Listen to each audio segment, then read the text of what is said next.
A very good evening to one and all. I'm Deepak Kumar, and let us introduce ourselves. This is Rajkumar.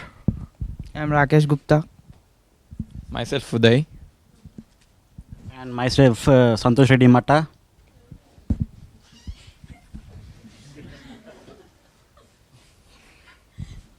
And today we are going to present our seminar on broadband technology, which is an emerging technology in the field of internet. And before begin, please. And before beginning our presentation, I would like to appreciate all the guys who are presented very beautifully about your respective topics. You're welcome.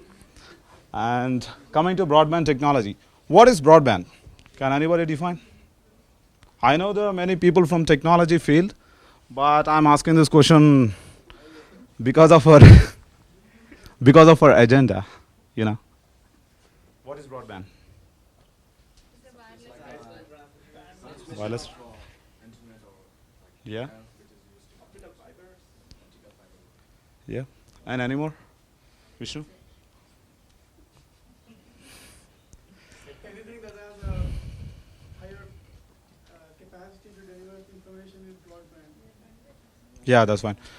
All of your points are correct. Broadband is actually a high-speed, always-on communication, which is capable of carrying voice, data, or video, or any type of medium simultaneously. Actually, the definition may take several parts, but the primary feature of the broadband is its speed. The broadband speed is about 2 megabits per second, and sometimes even more faster. That's a peculiar specialty of the broadband technology. And other features involved in broadband technology are it avoids traditional telephone lines, then it does not use the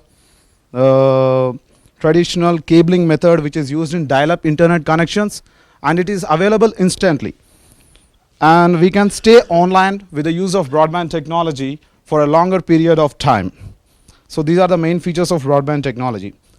And one of the applications that I can give for broadband technology is uploading of files.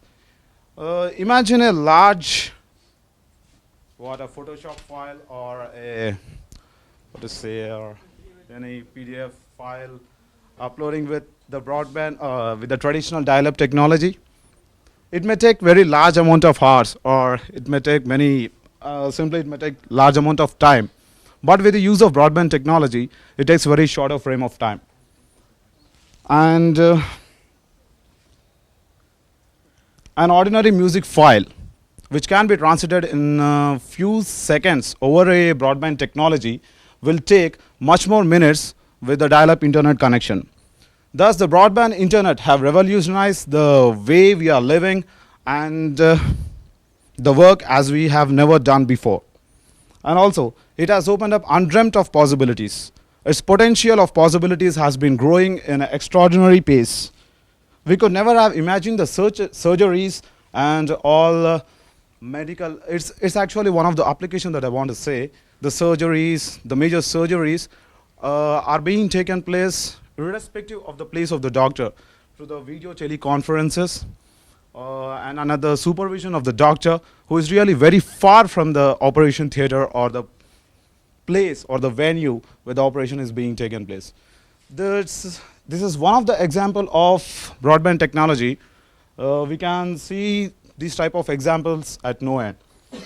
And also, the broadband technology is becoming more and more accessible, and forecasters predicting that the broadband consumers may exceed about 21 million by the year of 2002. I want to show some statistics that pertain to broadband technology.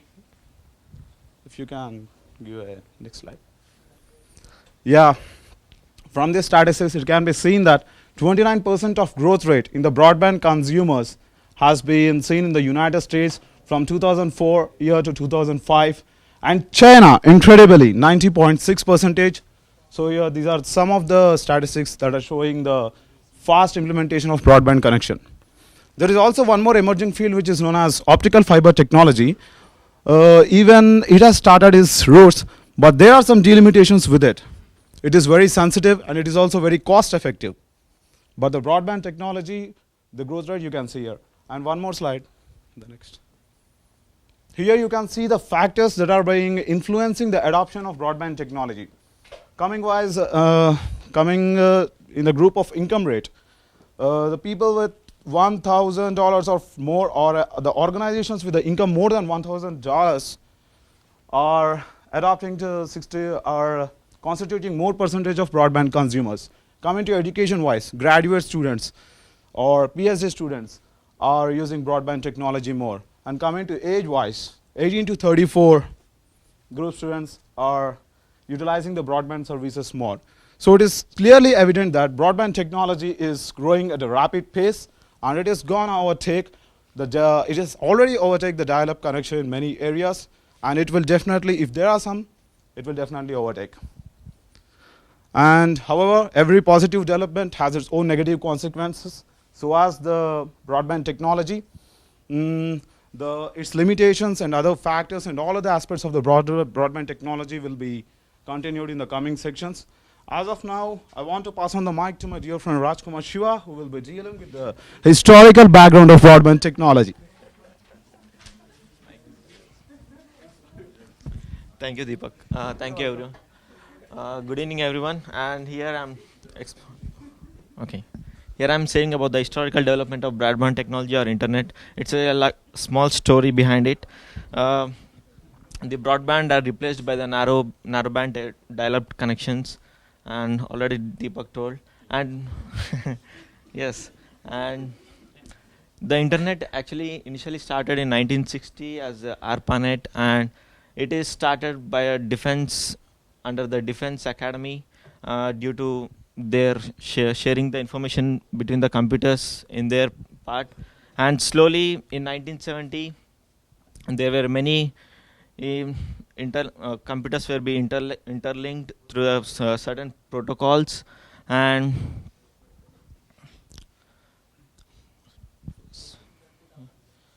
through common protocols to serve government communities.